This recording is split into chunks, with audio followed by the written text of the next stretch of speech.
Hey everyone, this is JG.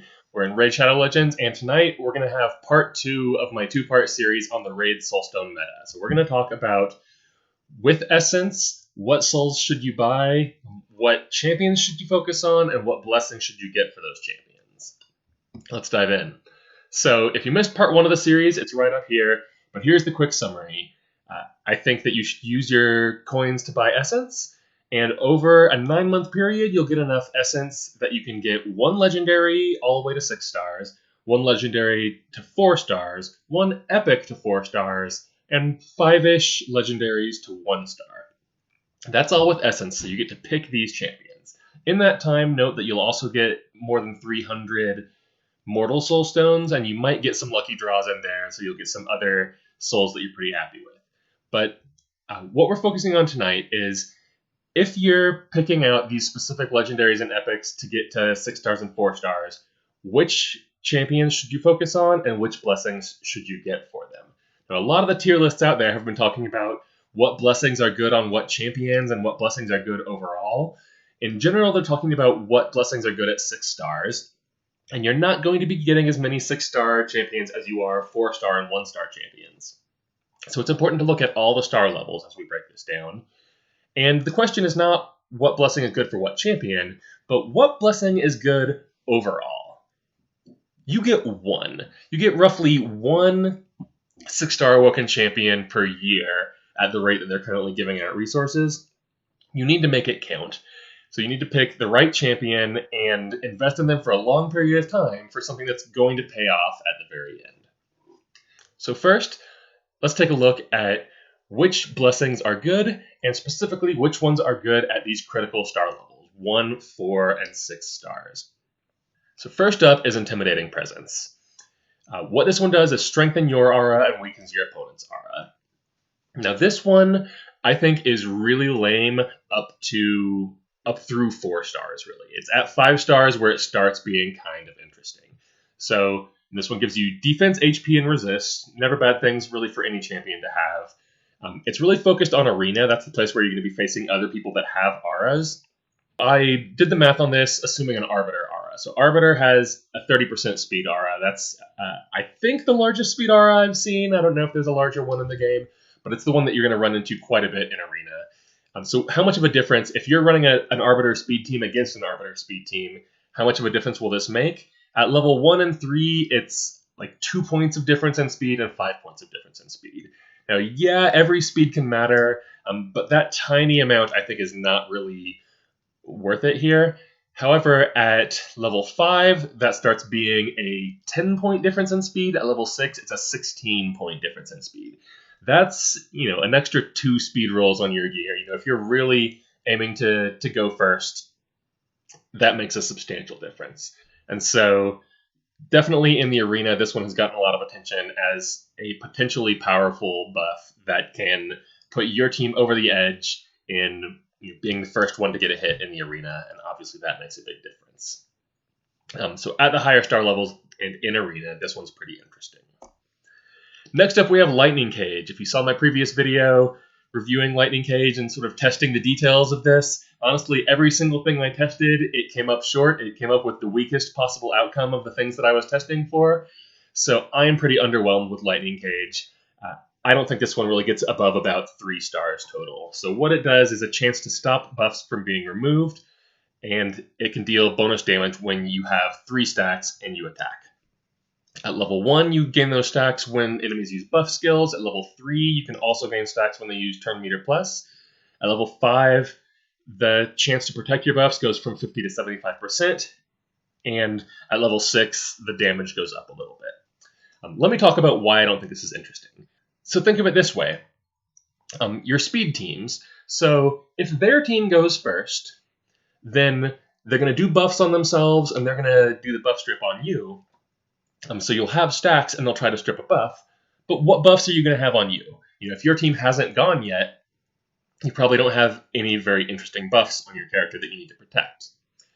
Alternatively, if your team goes first, you'll have some interesting buffs, but hopefully if your team goes first, you've more or less cleared the team out or made them a lot less dangerous by the end of that first turn, so by the time you get around to the buff strip, it might not really be the determining factor in whether this fight goes well or not. The other thing that I'm cautious about is at levels 1 through 4, it's only a 50% chance to protect. So even if you can deploy it in that really targeted situation where you see you're going against a team that has maybe a Deacon and a Madame Ceres on it, so you know there's a turn meter boost plus a debuff strip coming, and you know this is the perfect time to use Lightning Cage, it only has a 50% chance to trigger.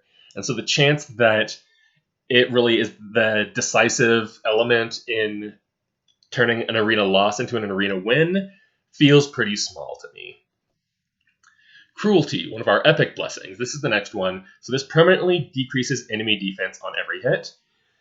At level 1, it reduces it by 1% per hit to a maximum of 10% on champions or 5% on bosses, and you see it scale up from there up to, at level 6, reduce it by 4% per hit up to a max of 20% on bosses. So this one has gotten a lot of attention. It is potentially powerful. However, I think it might not be quite as good as it appears at first.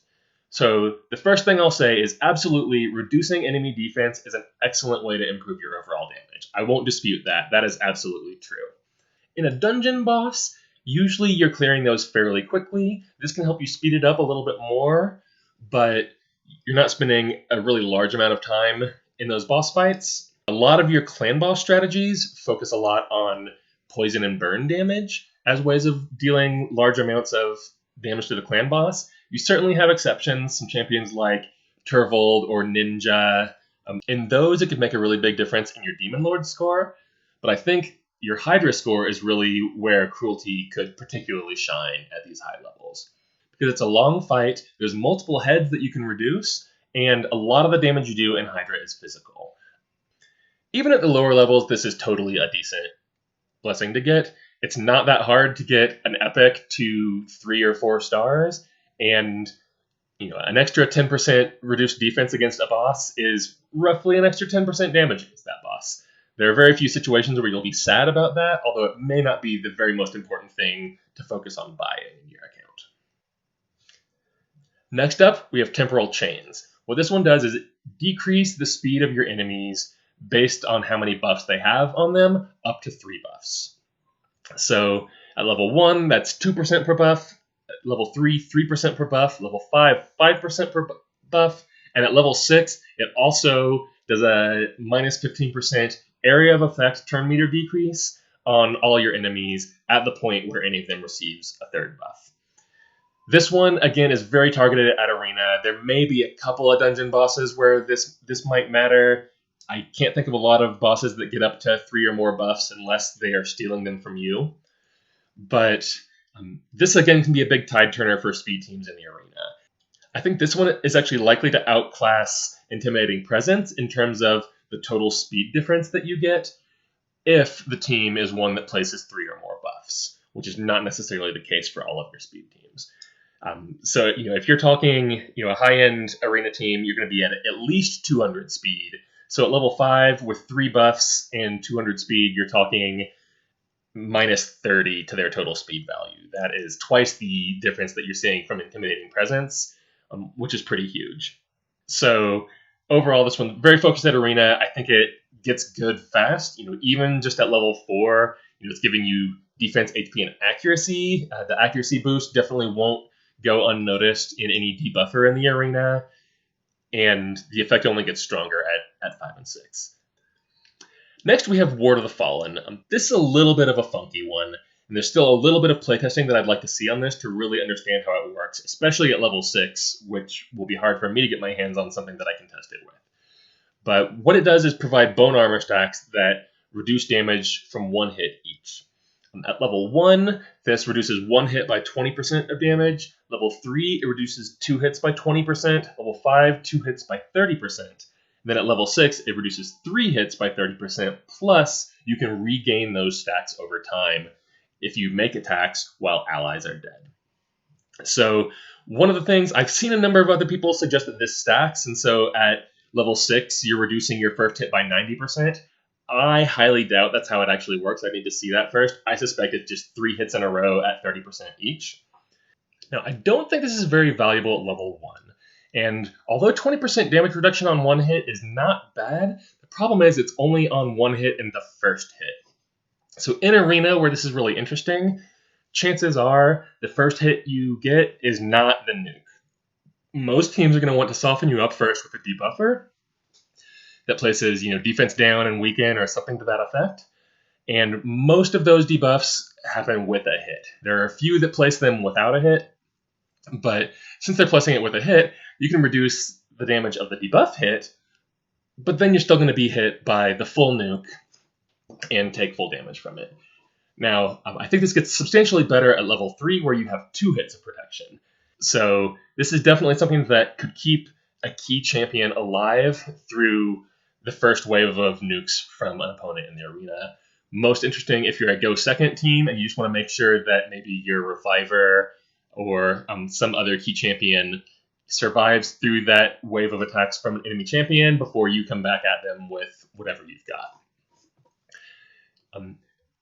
Although this is mostly interesting in Arena, I think it also has, at level 6, some potentially interesting applications for solo farming. So if you have something like Bad Alcazar, where you're using them to solo farm high-level dragon, high-level ice golem with some food alongside them, this level 6 ability where you regain stacks when you attack and you have dead allies, it also applies bonus damage when you have dead allies. Well, if you're solo farming, you've got dead allies pretty much all the time. In the first round, you should get your whole party dying, and then every subsequent hit applies 3 stacks of bone armor, 1 for each dead ally, that are all going to reduce your next hit of damage by 30%, and you're going to be dealing bonus damage on every hit as well. I think this substantially improves your damage output and substantially improves your survivability.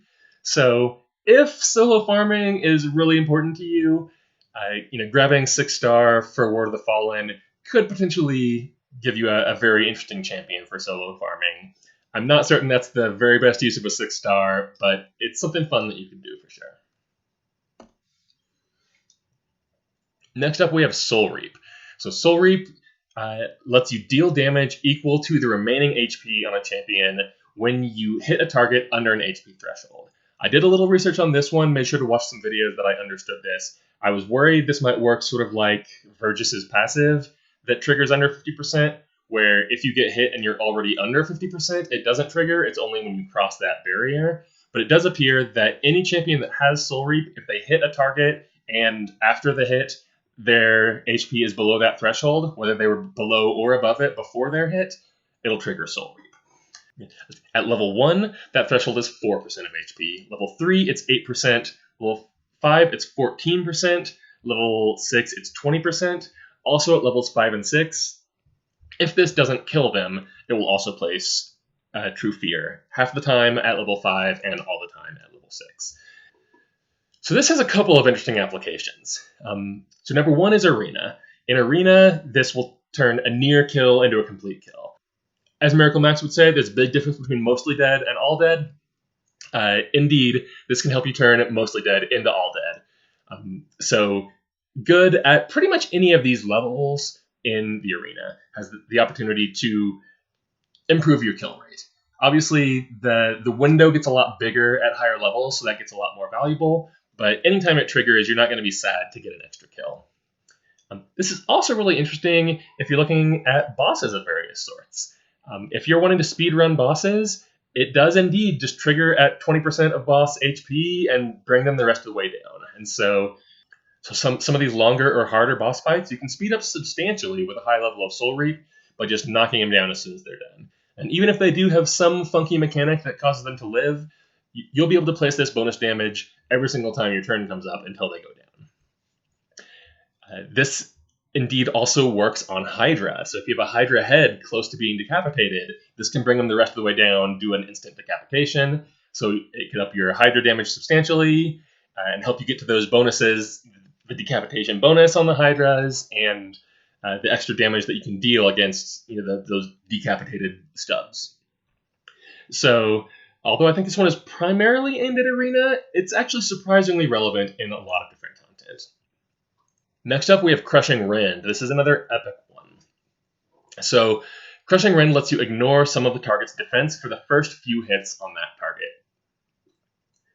One thing I do want to note from my playtests of Crushing Rend is this is an ignore defense for the first hits on each target. So much like the Evil Eye Mastery, it can trigger multiple times throughout the battle. So even at level 1, that first hit against each target is going to ignore defense, which means this might last a little longer than just the first round, but still it'll disappear pretty quickly into the battle. I normalized the values here to percent per 100 levels to make it a little bit easier to compare how quickly it's scaling. So at level 1, you've got one hit that ignores 2% of defense per 100 levels. At level 3, still just one hit, and it ignores 2.5 for 100 levels. At level 5, the first 2 hits ignore 4% per 100 levels, and level 6, every hit ignores 10% of defense per 100 levels. So this goes up very substantially at level 6, and being able to ignore defense on every hit can really increase your damage output. However, similarly to Cruelty, although decreasing defense is an excellent way to improve damage output, I think this one might not be quite as good as advertised. So the first challenge is below level 6, it only happens on a couple of hits. So that makes it not very relevant for any long content. Clan bosses, it's not going to be very helpful. Boss battles may be relevant depending on how fast they go. If those first 2 hits are half of the battle for you, then you've got a substantial chunk of additional damage for those first 2 hits. It's potentially really useful on waves at these lower levels. So if you have a really strong wave nuker where you're trying to drop the whole wave in one hit, you're thinking maybe a Candrafon or a Seer or something like that, one hit may be all you need. And although at the lower levels, it's not going to ignore a ton of defense, if you just need a little extra oomph to get you over that hump and to one-hit kills on the entire wave, this can potentially get you there. So at level 6, obviously, it'll increase your damage substantially to be able to ignore a large chunk of defense against some of these high-end bosses. That said, I think it's deceiving in how good it is, and that's because a lot of high-end bosses, dealing large chunks of physical damage is not the primary strategy that a lot of people employ. There are a lot of bosses where poison and burn damage are where you try to stack up your damage. That's used a lot in Clan Boss. It's used to kill Spider. It's really favored in a lot of Ice Golem and Dragon builds as well. And so, obviously, ignoring defense isn't going to make a big change to your poison damage. So while this can help a single attacker to deal a lot of physical damage, it's really going to depend whether that is a game changer for you and really substantially speeds up your runs, or that's just a nice to have that's going to knock a few seconds off the build, but not really substantially turn around your boss kill times. Hydra is the main place where I think it is highly applicable because most Hydras resist poison damage, and so physical damage is a major contributor to the damage that you deal in Hydra. So that's a place where at 6 stars, this is going to up your damage really substantially if you put it on a hard-hitting champion. Next up, we have Brimstone. I think this one takes the cake for by far the best value at level 1. So it places this Smite debuff. Smite deals 25% HP damage to targets whenever they use a skill, completely ignoring defense, but with a 4-turn cooldown. So actually, this doesn't get much better with higher levels. I considered whether at level 5 and 6, I should create a 6-star category, but actually, honestly, I'm almost more inclined to lower it down to like 3 stars at level 5 and level 6, because at that point, you're wasting a level 5 or level 6 awakening. There are excellent options for you when you reach that high awakening level, and Brimstone just doesn't get that much better. It still has the 4-turn cooldown on every level, and if you're a multi-hitter, then at level 3, 40% chance to place on a 2-hit A1 or on an AoE skill is pretty much every time you're attacking anyway. So as soon as the cooldown's gone, you're ready to place it again. So that's what blessings are good at various star levels. The next question that I'm asking myself in deciding who I should invest in is, well, what area of the game do I want to focus on? Do I want an arena blessing? Do I want a PvE blessing? And for PvE, I've broken it down here between dungeons and clan bosses, because I think the strategy in those is a little bit different. Dungeons, you're aiming to clear them as fast as possible, and generally with as few hits as you can manage. Clan bosses, it's a war of attrition, and you want to last as long as you can and deal as much damage on the way down as you possibly can. And so that really significantly changes the way things like ignoring defense look in a dungeon fight or a wave fight versus a clan boss fight. So there are 3 dimensions that I scored them on, and let me talk through what I was thinking here. So first of all, rewards. How good are the prizes for getting better at this? If you invest in a 6-star blessing in one of these areas, and it advances your account in that area, what are you going to take home for that? So for the arena, I give it about 2 stars for the rewards.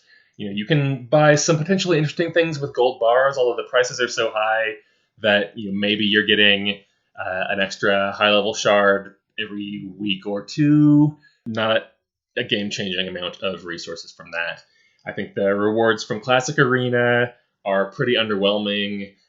At Platinum, they get somewhat better, but not everyone can make it into Platinum either.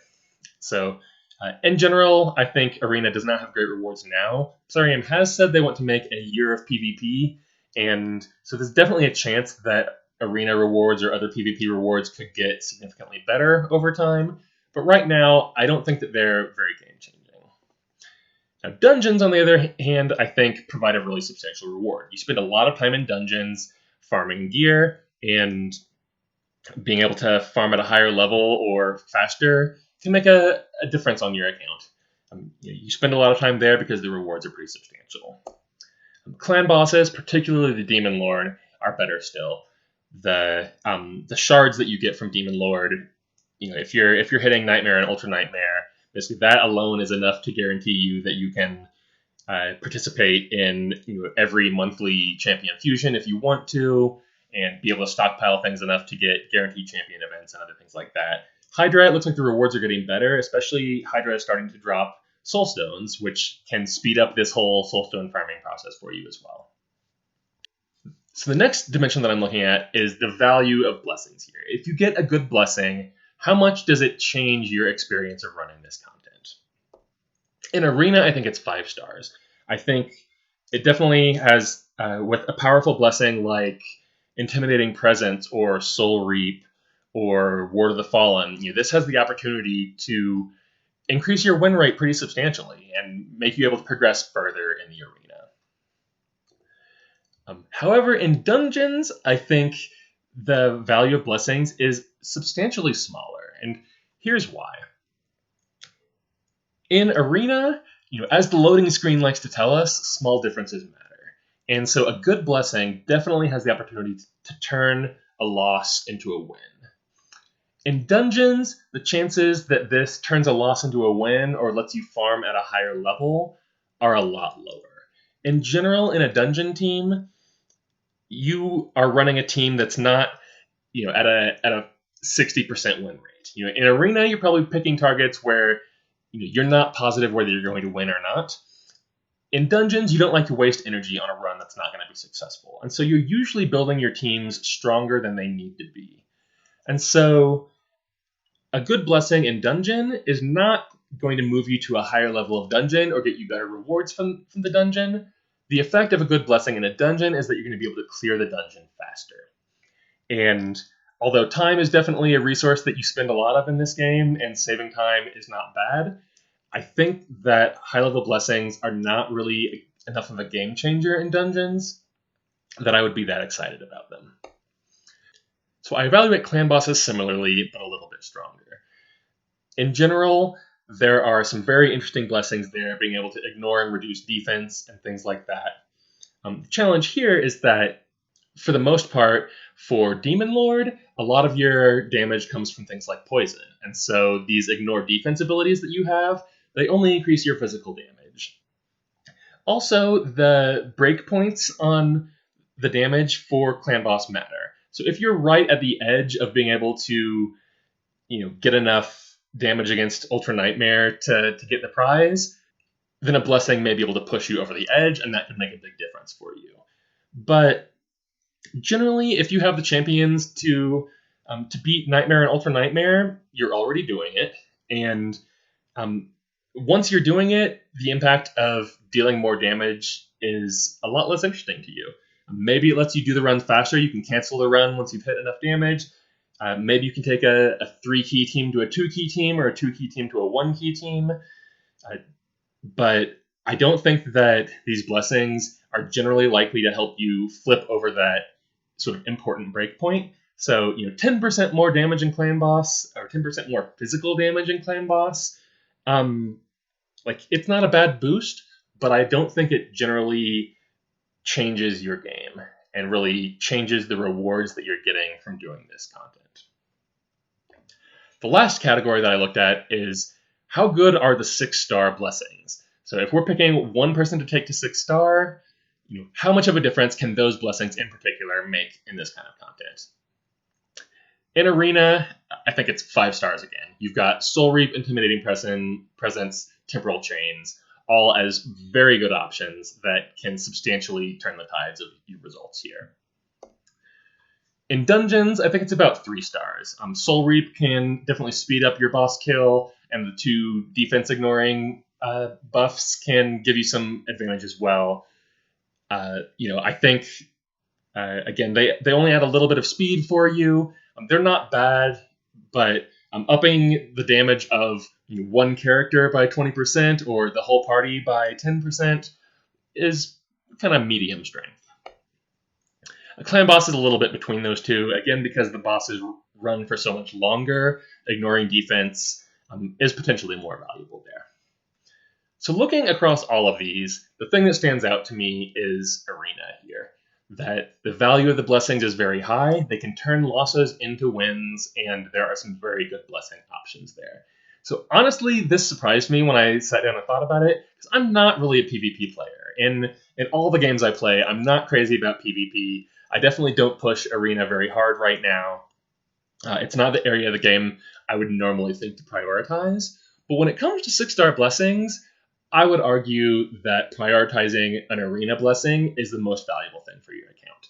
It's going to have a much bigger total payoff for you than being able to save you 10 seconds in some of your dungeon runs or push a little bit more damage against Clan Boss. So if you're looking at one 6-star legendary, I think basically you want to look at one of these 3 blessings: Intimidating Presence, Soul Reap, or Temporal Chains. Those are the ones that are the very most interesting at 6 stars.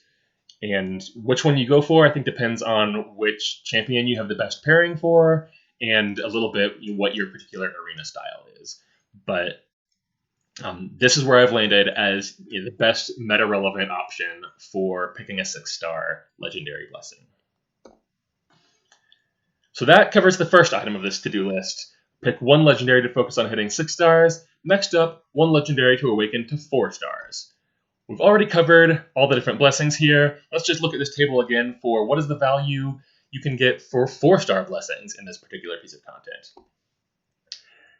In Arena, I think, again, some pretty high value options. Ward of the Fallen and Temporal Chains, both potentially powerful blessings to get in the Arena. In PvE, I think your options are even worse here than they were before. Soul Reap and Cruelty will make a little bit of a difference, but I think not anything very exciting. Clan Boss, I think Cruelty is the only one that's really interesting at 4 stars. It can have a decent effect, but nothing enormous. And so, in picking one 4-star legendary, I think, again, you want to look at these arena-relevant blessings: Soul Reap, Temporal Chains, Ward of the Fallen this time instead of Intimidating Presence. However, you can also get a 4-star epic. Cruelty is definitely the one that stands out there. And so, since the epic is significantly cheaper to get, I think an epic that you use in something like Clan Boss is a very reasonable place to pick up Cruelty and add some of that extra damage in Clan Boss at a significantly discounted price compared to aiming for a 6-star soul for anyone. There are a few alternates that I would potentially look at if you're thinking of epic blessings. So on the left here, you have Chainbreaker. It's not great in terms of its blessing bonuses, but it provides defense, HP, and accuracy, which are all really solid stats to have for a debuffer type character. So that's a very useful one you can look at. Incinerate also provides that, but Incinerate is absolute garbage. So Chainbreaker at least provides a somewhat useful bonus if it triggers, and then nice stats. The next one is Heaven Cast, that ability to ignore a percentage of resist on your A1 skills. Again, very situational. If you have someone that you don't really want to build for accuracy except for their A1, that can maybe lower your accuracy target. I don't have a specific example of the champions where this might make a difference, but that's one you could think about. The third one is Miracle Heal. At the very low levels, the chance of proccing are pretty terrible, but at level 4, it's okay. Most relevant in a healer that you might use in Hydra, so that the head of decay that destroys your HP over time, you can hopefully mitigate that effect for a long-running battle. So I would think maybe an epic like Rector Drath that has a substantial heal might be someone that could make good use of Miracle Heal. And the last one is Phantom Touch. The rare blessing can deal a decent amount of additional damage. So that's one option you could look at. Also, if you just want someone that can hit a little bit harder with their blessing. So that covers our 4-star blessings. Now, my strategy also included picking 5 legendaries to take to 1 star. So what blessings are good at 1 star? Brimstone. Brimstone, Brimstone, Brimstone, Brimstone, Brimstone. That's the one that you want. It is amazing at 1 star, and picking up numerous legendaries with Brimstone, especially the legendaries that you're using in boss content. This is going to speed up your boss clear times. It's in general going to be a better way to improve your boss clear times than things like Crushing Rend or Cruelty are going to be. The downside being you do need the boss to take turns. So if you're doing a spider strategy or a fire knight strategy where you're just draining turn meter all the time and they never get their turn, then Brimstone's not going to do so much work. But it is great in a ton of contexts, and it's great at just 1 star. So this is really why I put buying 1-star legendaries into my plan, because Brimstone is so worth it to get on a number of champions. That said, there are a couple of things you could maybe consider that might have some value at 1 star. Number 1, Lightning Cage, surprisingly enough.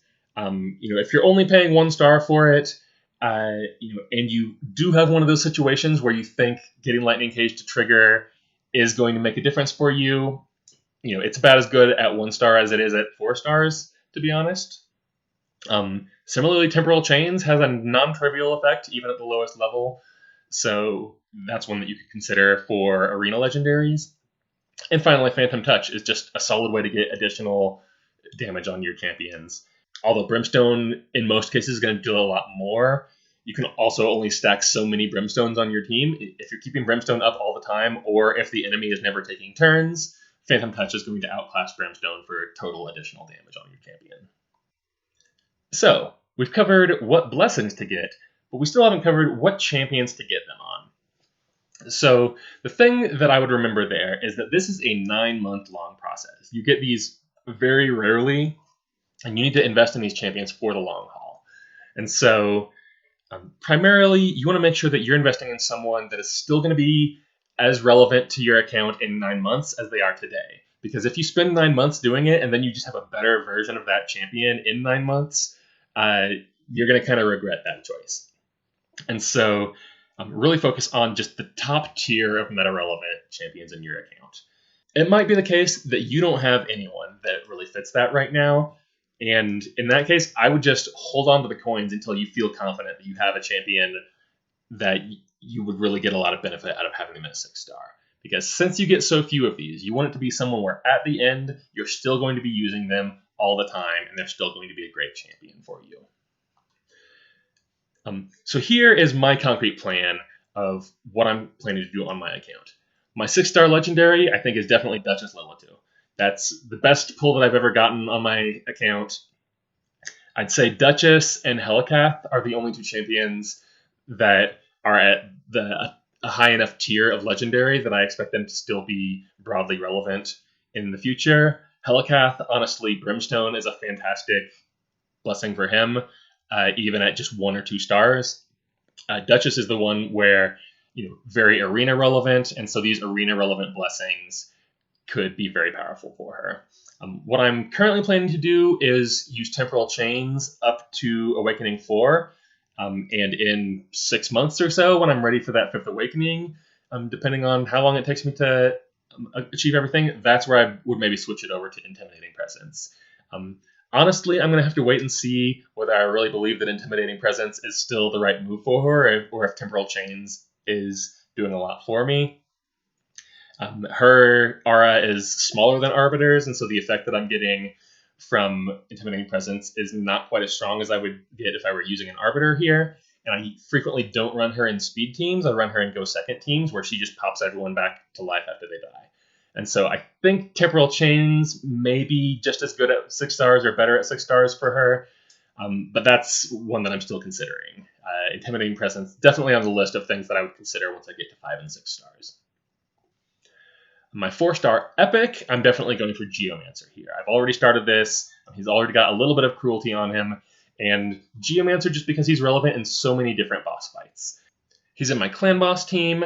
I use him in Hydra. I use him in Ice Golem and I think Fire Knight and a bunch of other bosses, a lot of Doom Tower bosses. So he's in a lot of these boss fights where being able to just knock down defense a little bit more is going to have a lot of value. The one problem with Geomancer here is his Quicksand Grasp skill, which is sort of his signature skill, doesn't have a hit on it, so it doesn't actually decrease defense. He makes up for that a little bit in having an AoE A1, so in the waves, he'll at least be decreasing defense of everyone all at once. But still, for those longer fights, especially things like Demon Lord and Hydra, he's getting enough hits in that having cruelty decreasing defense there is not going to be wasted effort, and he's an epic that I expect to still be highly relevant over a long period of time, and that I want to use in enough boss battles that cruelty will never be a bad choice in the places where I put him. My 1-star legendaries, I basically just picked out my top performers that are in a lot of different boss fights for me. So in my swing comp videos, I showed Helikath and Drexthar as things that I use. Battle Khazar, Deliana, Syl are also some champions that I use in various relevant places. They come out frequently enough that I'll never be sad to have an extra 25% max HP hit against the people that they're fighting. And for each of these, obviously I'd be happy if I found a higher awakening for them, but there's really nothing else super exciting that they could have at lower levels. It's not until we talk about 5 or 6 star where some other options for them would be better than this. So the one thing I skipped over here was my plan for a 4-star legendary, and honestly I left this blank in my plan for a while. I couldn't come up with anyone that I liked enough that I was pretty sure I wanted to do it. And this is my current plan, but it's still just kind of penciled in. I'm not sure I'm going to really commit to the higher star blessings until I'm sure about it. So this is Goffred Brassclad. I picked him up in that recent Guaranteed Champion event, and honestly, I haven't built him to 60 yet. I'm in the process of building him right now. I'm putting together a second arena team that's more of a speed team than my Duchess team, and so Goffred serves a couple of purposes there. The first one is AoE stuns, so some nice crowd control, and then his passive can place block damage on a champion just before they get hit with a fatal hit. And so this can protect my squishy nuker from being one-shot by the other teams if we lose on the speed race. And then he also places stuns on anyone that attacks the person that he puts that block damage on. So I think he's going to be a pretty useful arena champion for me. And so if I like his build once I get to 60 and I enjoy this team, then I think Temporal Chains is something that could be useful on him. The stats it adds are defense, HP, and accuracy.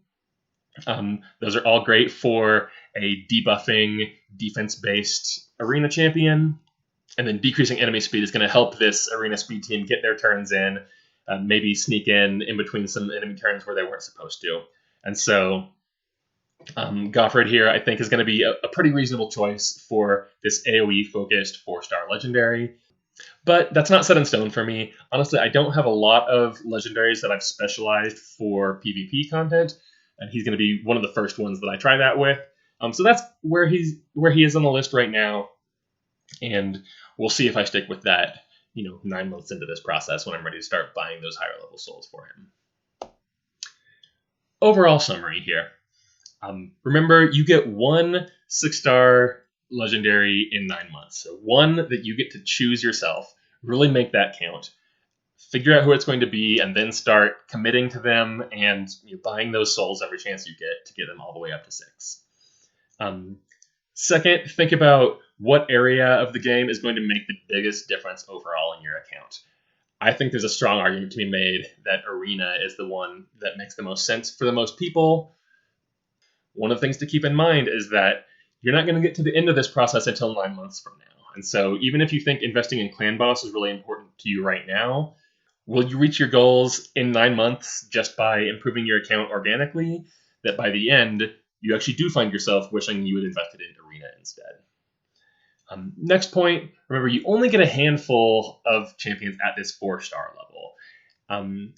And keep in mind there are only a few blessings where 4-star is good for that blessing and significantly better than 1-star.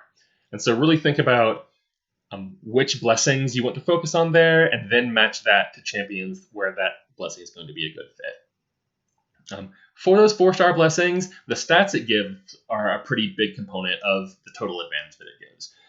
You're not going to get that speed bonus that every blessing gives at the max level, but you get all the other intermediate stats. And so it's a pretty substantial boost overall, and you should really think about what's going to best match with the champions that you have. And finally, Brimstone is awesome. Get a lot of it, buy those cheap 1-star souls, and fill up your legendaries with Brimstone. That's going to make the biggest difference in your PvE content, and then your high-star blessings, save those for PvP. So that's it. That's my thoughts on how to make the most of the soulstone meta in Raid. I hope you liked it. Drop me a comment below if you disagree with any of this, or if any of this changed your mind about something. Also, you can drop me a like or a subscribe if you want to see more of this sort of content in the future. Thanks for watching. I've been JG. JG out.